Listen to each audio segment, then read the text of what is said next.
देख रहे हैं प्रदेश का नंबर 1 चैनल एबीपी न्यूज।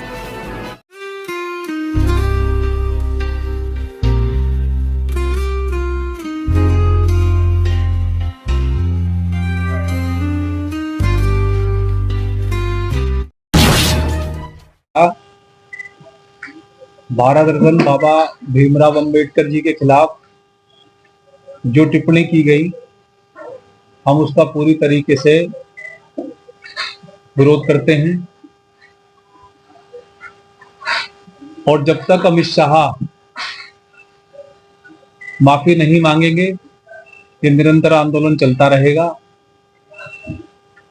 अभी 2 दिन पहले भी हमने इसमें प्रदर्शन किया और परसों भी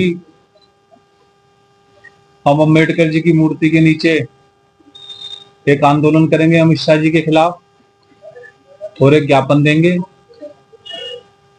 और बहुत ही अपमानजनक जो अंबेडकर समानता, न्याय और हमारे संविधान की नींव को कमजोर करने का खतरनाक प्रयास है ये अमित शाह जी द्वारा। भारतीय जनता पार्टी की मानसिकता को दर्शाता है, क्योंकि कांग्रेस पे जो उन्होंने ये आरोप लगाया कि उन्हें भारत रत्न नहीं दिया, तो मैं ये बता देना चाहता हूं कि जब आजादी से पहले कांग्रेस के खिलाफ सांसद बने थे बाबा भीमराव अंबेडकर जी, तो 47 में जब भारत और पाकिस्तान अलग हुए थे, देश आजाद हुआ था, तो उनका जो सांसद वाला एरिया था वो पाकिस्तान में चला गया था। तब नेहरू जी ने उन्हें एक सीट खाली करा के सांसद बनाया और संविधान उनसे डिक्लेयर कराया। तो कांग्रेस बाबा साहब को मानने वाली है, कांग्रेस का एक एक सिपाही बाबा साहब को मानने वाला है। और जब तक अमित शाह जी माफी नहीं मांगे, कांग्रेस का एक एक कार्यकर्ता सड़क से लेकर संसद तक, हमारे नेता और कार्यकर्ता इस लड़ाई को निरंतर लड़ते रहेंगे, चाहे हमें सड़क जाम करनी पड़े, चाहे रेल रोकनी पड़े।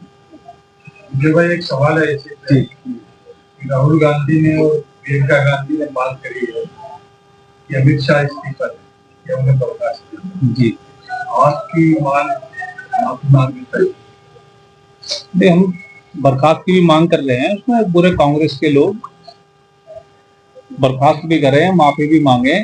और ऐसे व्यक्ति को तो राजनीति में भी नहीं होना चाहिए जो इतनी दूषित मानसिकता के साथ राज्यसभा में और संसद में रहता हो और देश का गृह मंत्री हो।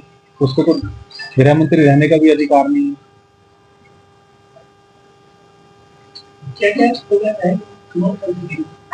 नहीं, अभी हमने 2 दिन पहले प्रदर्शन किया था, वो तो आपकी जानकारी में था ही। और परसों हमारा एक कार्यक्रम है 24 तारीख का, अंबेडकर जी की मूर्ति के नीचे हम एक कार्यक्रम करेंगे, उसमें विरोध प्रदर्शन करेंगे। नहीं, अंबेडकर पार्क में नहीं, स्थान हम उसमें बता देंगे आपको, कल सूचना दे देंगे उसकी कहाँ से शुरू होगा, और वहीं पे विरोध प्रदर्शन होगा। वहीं पे जो है संबंधित अधिकारी ज्ञापन लेने के लिए आएंगे। इन्विटेशन मतलब तो आप यहाँ से चलकर कलेक्टेड जाएंगे, वहाँ पर ज्ञापन देंगे। तो उस तारीख किसने दिया इन्विटेशन? जो है जो आया हुआ कलेक्ट्रेट का नहीं, कलेक्ट्रेट माल्यार्पण करके वहां से निकलेंगे। रास्ते में जो भी पुलिस प्रशासन अधिकारी कोई भी मिलेगा तो वो वहां ज्ञापन ले सकता है। कलेक्ट्रेट कोई निश्चित नहीं हुआ इसमें। गलियों में जाएंगे जहाँ दलित बस्तियां, दलित मोहल्ले हैं, उनमें से बाबा साहब की मूर्ति पर से माल्यार्पण करके शुरू करेंगे। मार्च निकाला जाएगा अमित शाह जी के खिलाफ, बाबा भीमराव अंबेडकर जी के समर्थन में।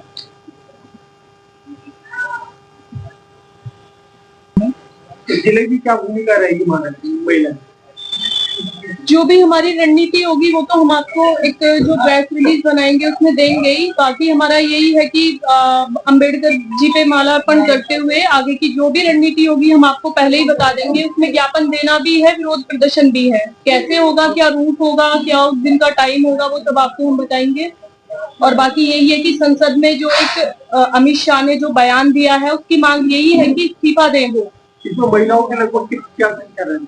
अभी मैंने वही कहा आपसे कि जो भी रणनीति होगी, जो भी संख्या होगी, जो भी टाइम होगा, जो भी स्थान होगा, हम निश्चित करके आपको बताएंगे। अभी आप प्रेस कॉन्फ्रेंस कर रहे हैं, मैसेज पास आउट करने की कोशिश की जा रही है, लोगों को कैसे अवेयर करेंगे, क्या स्थान होगा, कितने लोग होंगे, कहाँ इकट्ठा होंगे, क्या जब हम कल नहीं कर पा रहे तो फिर प्रेस कॉन्फ्रेंस करने का फायदा क्या? निश्चित हम कर चुके हैं, लेकिन प्रेस में अभी हम देना नहीं चाह रहे। बात ये है क्या रहा आज का हमारा ये भी था। तानाशाह प्रदेश सरकार में बैठे हुए हैं। अभी हमने जो प्रदर्शन किया था लखनऊ में महंगाई के खिलाफ, हमारे प्रदेश अध्यक्ष अजय राय जी और अविनाश पांडे जी के नेतृत्व में जो हुआ था, सबको हाउस अरेस्ट करने की कोशिश की गई। मुझे खुद 16 तारीख में मेरे घर रात को पुलिस लगा दी। मैं अपने जटवाड़े वाले निवास से पीछे के दरवाजे से निकला। ठीक है, हमारे जो लोकसभा लड़ी डॉली शर्मा को हाउस अरेस्ट कर लिया, बहुत सारे नेताओं को हाउस अरेस्ट कर लिया। और लखनऊ में ये स्थिति थी कि जिस भी हम रास्ते से जाते थे वहां पुलिस हमें जाने नहीं दे रही थी। हमारे प्रदेश महासचिव भी ऑटो में बैठ के बड़ी मुश्किल से पीछे से निकले, हमें रास्ते में टकराए। तो बड़ी विचित्र स्थिति ये प्रदेश सरकार की है। तो इसलिए स्थान हम समय पे कल खोलेंगे, इसीलिए ताकि राहुल गांधी जी के खिलाफ एफआईआर दर्ज हुई है, मल्लिकार्जुन खड़गे जी कहते हैं कि हम ऐसे एफआईआर से डरने वाले नहीं है, तो फिर आप क्यों पीछे हट रहे हैं? नहीं, हम एफआईआर से नहीं डर रहे। हाउस अरेस्ट करके कभी हमें निकलने ना दिया जाए, तो इस समय पे आपको स्थान बता दिया जाएगा। और ये जिन महान व्यक्ति हम एफआईआर जितनी करनी है उतनी कर लें। विरोध प्रदर्शन कर रहे हैं ना, उसमें कोई संख्या निश्चित नहीं है। ये तो आम जन का एक, सब लोग शामिल होंगे। ये कोई ऐसे नहीं है कि हम लेके चल रहे हैं सैकड़ों होंगे, 500 होंगे, 1000 होंगे। ये तो आम जनता का विरोध होगा। प्रोग्राम से संबंधित आप सभी सम्मानित बंधुओं को विस्तार से बता दिया है। इसके संदर्भित और कार्यक्रम के संदर्भित आपका कोई सवाल हो तो उसके लिए मैं बैठा हूं, आप मुझसे पूछ सकते हैं।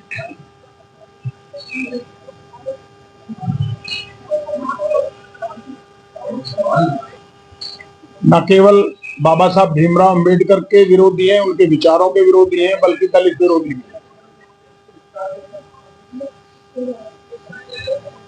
ये कोई छोटी घटना नहीं है, ये कोई छोटा वक्तव्य नहीं है। ये अहंकार और घमंड से भरा हुआ वक्तव्य। देश के गृह मंत्री के पद को सुशोभित करने वाला व्यक्ति अमित शाह संविधान निर्माता बाबा साहब भीमराव अंबेडकर के लिए ये सहजता के साथ टिप्पणी कर देना,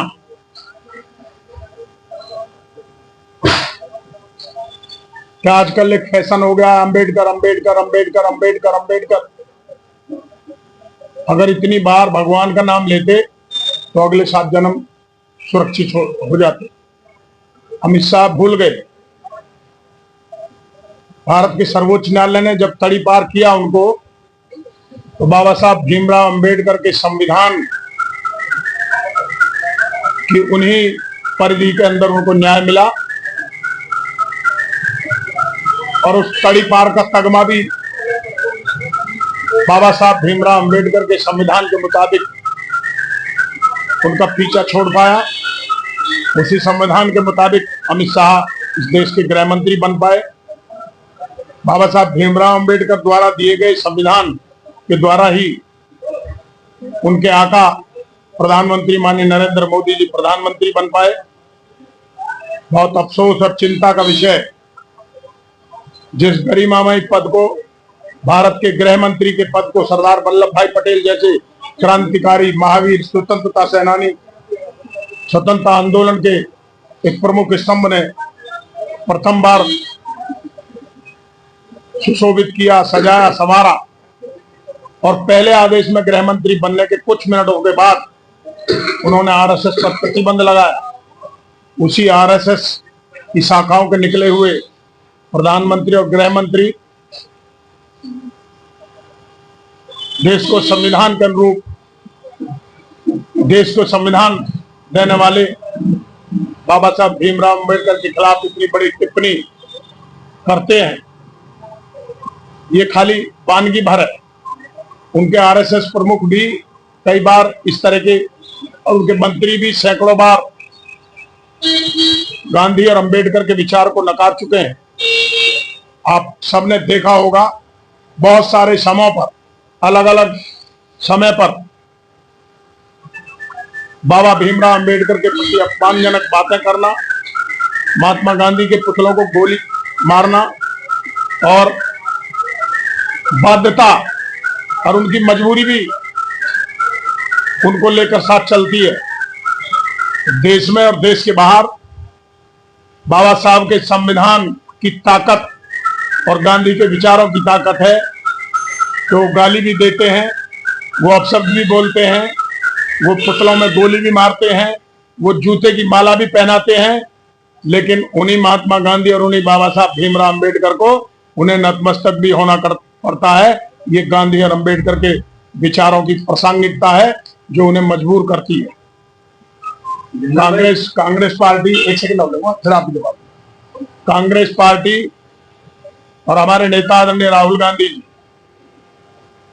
हम सब की नेता श्रीमती प्रियंका गांधी जी, कांग्रेस के राष्ट्रीय अध्यक्ष आदरणीय मल्लिकार्जुन खड़गे जी, हमारे नेताओं का स्पष्ट संदेश और स्पष्ट मत है, जब तक देश के गृह मंत्री माफी नहीं मांगेंगे, कांग्रेस बहुत ताकत के साथ बाबा साहब के सम्मान में इस आंदोलन को ताकत के साथ चलाएगी। आपने देखा संसद के अंदर भी किस तरह की नाटकबाजी, किस तरह का प्रपंच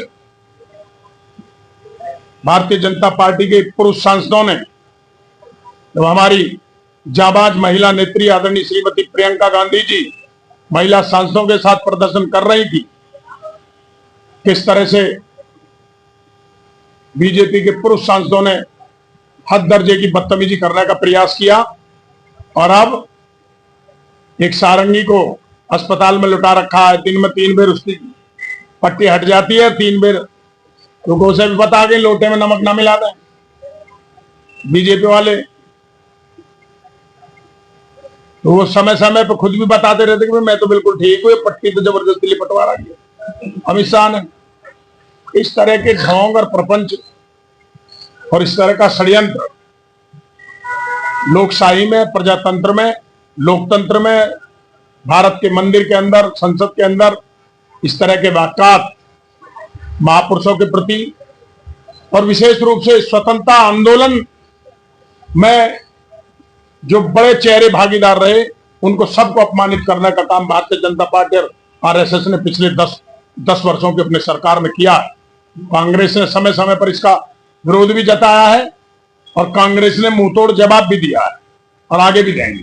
पूर्व की घटना की बात की जाए, चाहे किसान आंदोलन में अजय मिश्रा टैनी द्वारा 4 किसानों को कुचल के मार दिया गया, दिलीप सेंगर बलात्कार में केस में पकड़े गए, इसके अलावा चिन्मयानंद बलात्कार के केस में पकड़े गए, साबित भी हुआ, लेकिन फिर भी बर्खास्त नहीं हुए, तो गृह मंत्री को कैसे बर्खास्त करा देंगे? बर्खास्त कराने को मैं कोई चीफ सेक्रेटरी लग रहा हूँ क्या? कांग्रेस पार्टी मैं भारत से सर्वोच्च न्यायालय का प्रमुख हूँ। कांग्रेस पार्टी के हम कार्यकर्ता हैं। कांग्रेस पार्टी मौलिक अधिकार है, हमारा फंडामेंटल राइट है। हम कांग्रेस के बहुत ही जिम्मेदार और सुदृढ़ कार्यकर्ता हैं। पार्टी के स्तर पर हम एक विरोध पक्ष और विरोध पक्ष होने के नाते पूरी ताकत के साथ ऐसी शक्तियों के सामने कभी स्वतंत्रता आंदोलन की पार्टी के नायक है हम, कभी घुटने टेकने का सवाल नहीं है। आपने स्वयं अपने सवाल में बता दिया, इतने सारे नाम ले दिए कि सब बलात्कारी और मर्डरी भारतीय जनता पार्टी में है। तो नैतिकता तो उनकी झलकती है, पूरी दुनिया देख रही है, पूरा देश देख रहा। उन्होंने तो हजारों बार भगवान का नाम लिया, कितने दिन तक कर गया नहीं, वो तो